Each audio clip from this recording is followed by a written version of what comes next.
Assalamualaikum warahmatullahi wabarakatuh. Shalom, Om Swastiastu. Namo Buddhaya, salam kebajikan, salam sejahtera bagi kita semua. Yang kami hormati Ibu Dr. Halimatus Sa'diyah SPDM Hum, dengan saya Helmalia Putri dari kelompok 3, adapun anggota kelompok saya Olga Griselda Tarigan, Ahmad Nantu Tolong Banua, Sofia Utami Siregar, dan Morina Abilita Brugenting. Video ini merupakan video hasil diskusi kami mengenai tugas critical book review dengan buku utama kami Pengembangan Pembelajaran Bahasa dan Sastra Indonesia di Sekolah Dasar yang ditulis oleh Halimatus Sa'diyah DKK pada tahun 2025 dengan bab 3-nya yang berjudul Paradigma Baru, Pentingnya Inovasi Pembelajaran Bahasa dan Sastra Indonesia di Sekolah Dasar. Adapun buku pembanding kami dengan judul Inovasi Pendidikan dan Pembelajaran Bahasa Indonesia SD di Era Digital yang ditulis oleh Hamidullah Ibda pada tahun 2022 pada bab 2-nya mengenai inovasi pendidikan dan pembelajaran bahasa Indonesia SD di era digital. Saya Sofia Utami Siregar akan membacakan ringkasan dari kedua bab yang akan kami review. Yang pertama, ringkasan bab 3 pada buku Pengembangan Pembelajaran Bahasa dan Sastra Indonesia SD yang berjudul Paradigma Baru, Pentingnya Inovasi Pembelajaran Bahasa dan Sastra Indonesia SD. Materi pokok pada bab ini mencakup latar belakang perubahan paradigma dalam pendidikan abad 21, yang mana dengan diterapkannya kurikulum merdeka, paradigma baru menekankan penyusunan perangkat pembelajaran yang inovatif, fleksibel, dan adaptif.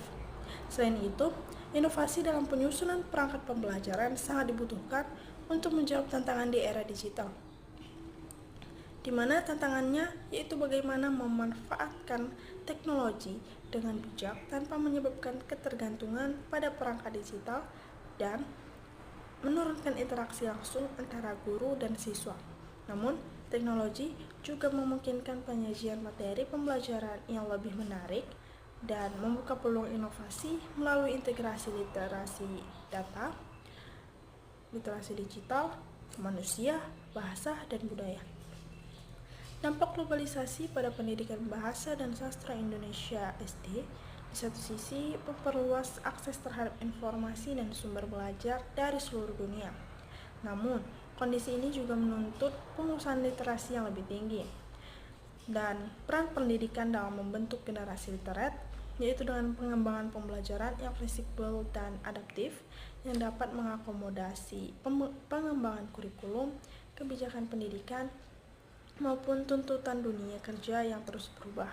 Dengan demikian, pendidikan tidak lagi terbatas pada ruang kelas, namun dapat berlangsung dalam berbagai konteks kehidupan. Nah, integrasi 4 literasi baru dalam pembelajaran bahasa dan sastra Indonesia. Yang pertama, literasi data, yaitu memahami angka dan statistik serta mampu menganalisis teks, memahami pola bahasa, serta menggunakan data untuk mendukung interpretasi karya sastra.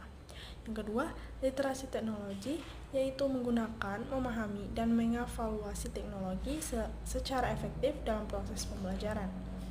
Yang ketiga, literasi manusia, yang mencakup pemahaman tentang nilai-nilai kemanusiaan seperti empati, toleransi, dan keadilan yang dapat diperoleh melalui kajian sastra.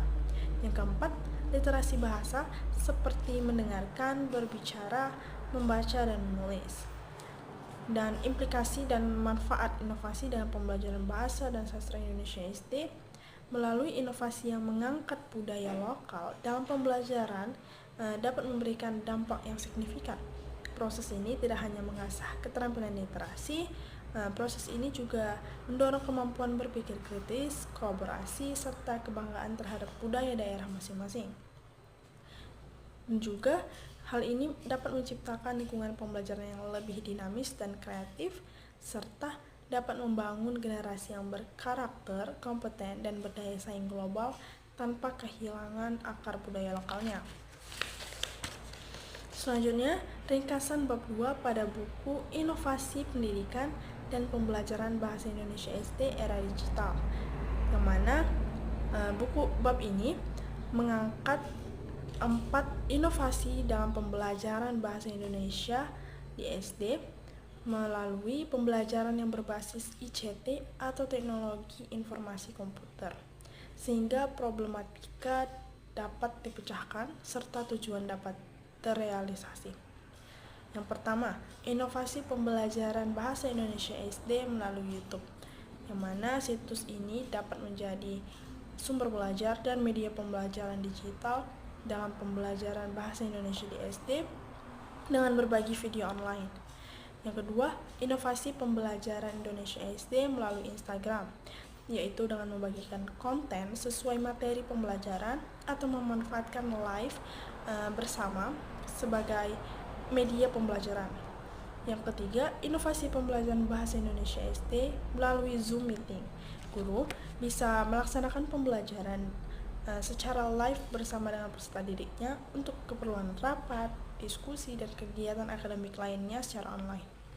Yang keempat, inovasi pembelajaran bahasa Indonesia SD melalui Google Classroom, di mana Google Classroom sebagai media pembelajaran interaktif berbasis e-learning yang memudahkan proses belajar mengajar di rumah, di mana guru dapat memberikan materi atau bahan ajar baik berupa dokumen, PowerPoint, ataupun video.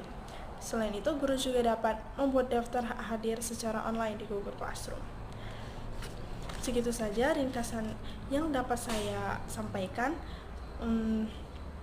Selanjutnya akan dijelaskan oleh teman saya. Terima kasih. Keunggulan dari bab buku yang telah saya baca.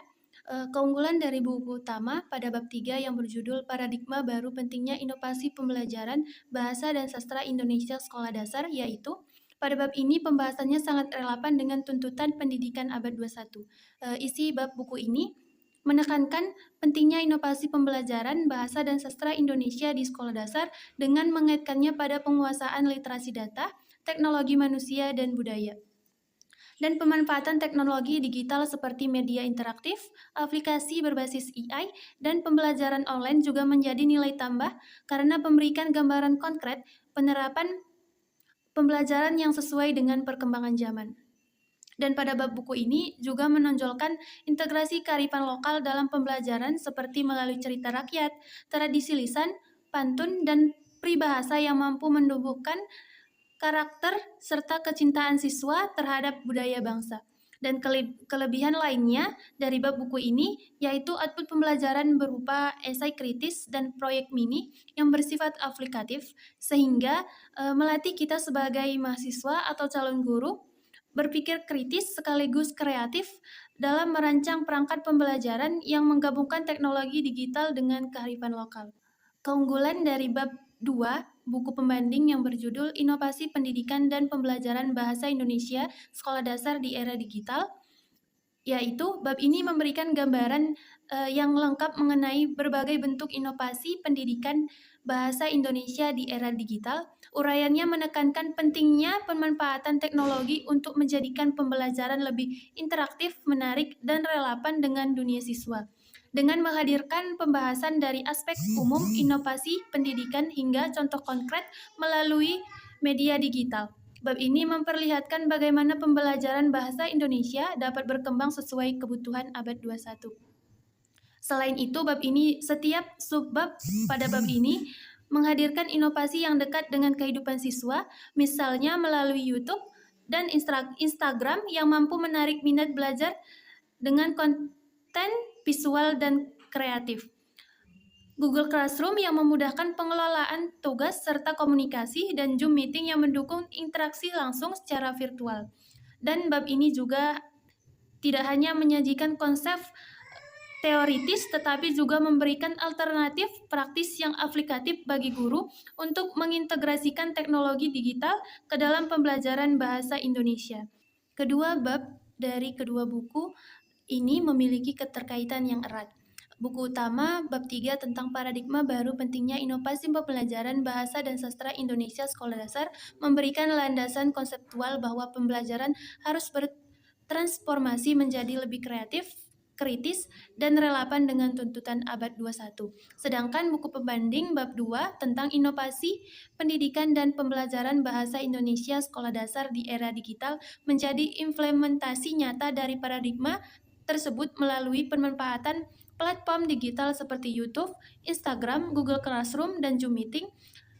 Dengan demikian, kedua bab ini saling terkait karena bab buku utama memberi dasar filosofis, pentingnya inovasi, sedangkan bab buku pembanding menghadirkan strategi praktis untuk mewujudkannya dalam pembelajaran di sekolah dasar.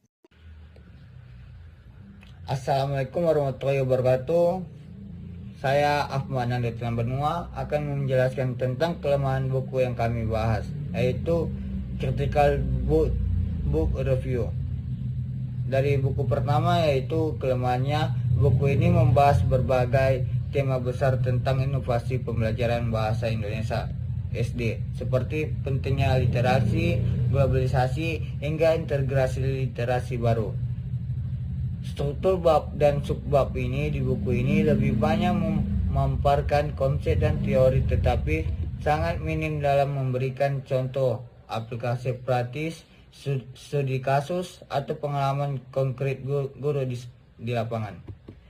Buku ini kurang memberikan ruang interaksi seperti tugas refleksi, diskusi kelompok, maupun latihan soal yang bisa membantu mahasiswa memikirkan dan mengasah cara penerapan inovasi.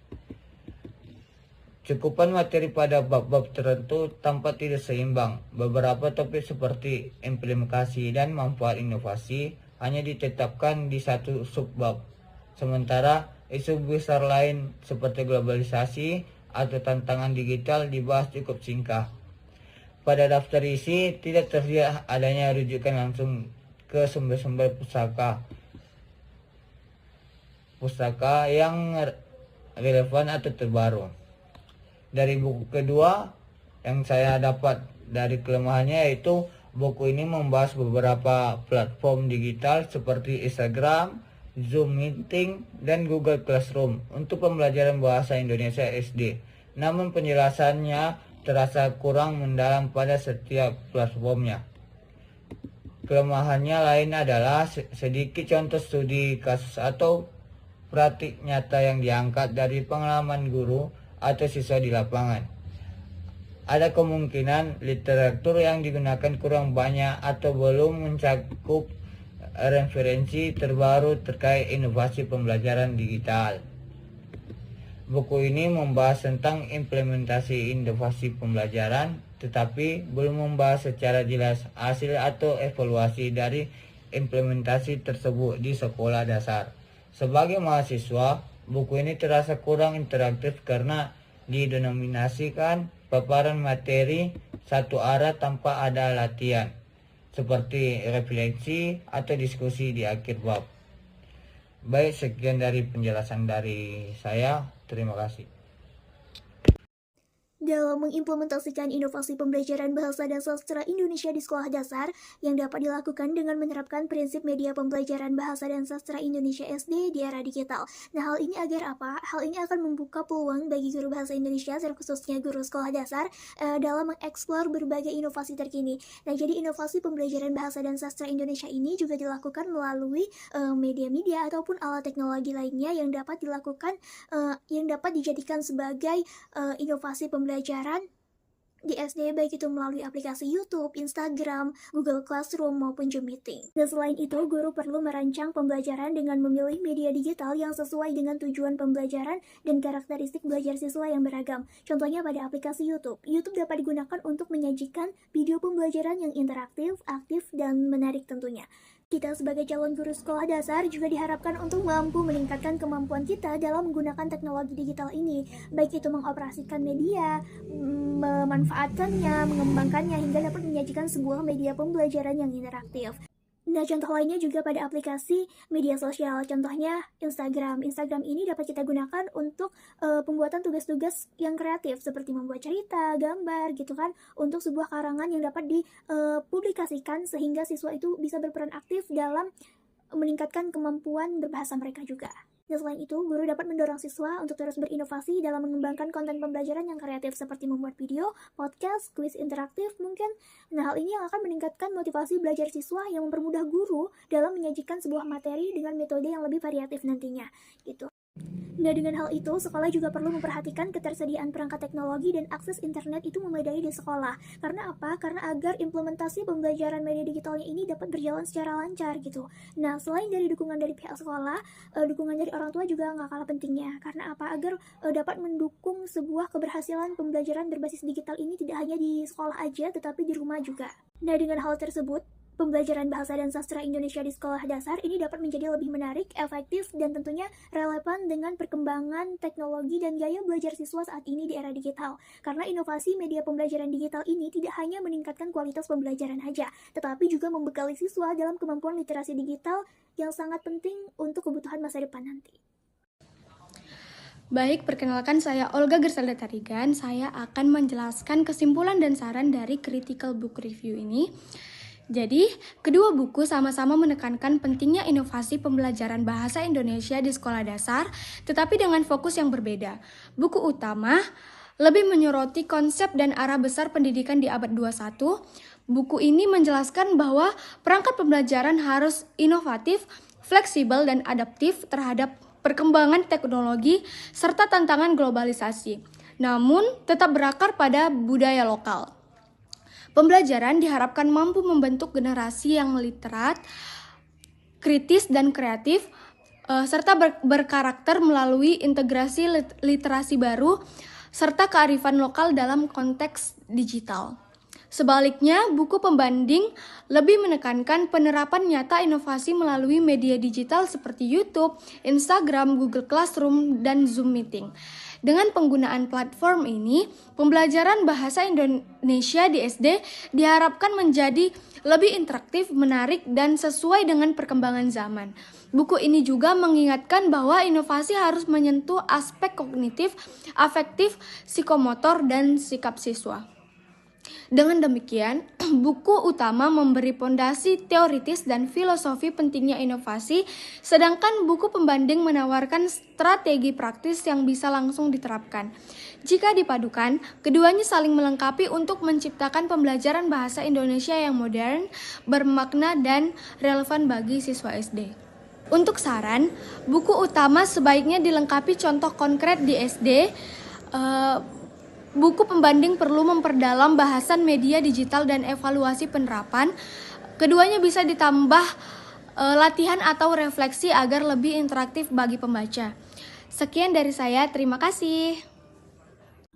Demikianlah hasil penyajian video kami pada mata kuliah pengembangan pembelajaran bahasa dan sastra Indonesia di sekolah dasar dari tugas Critical Book Review.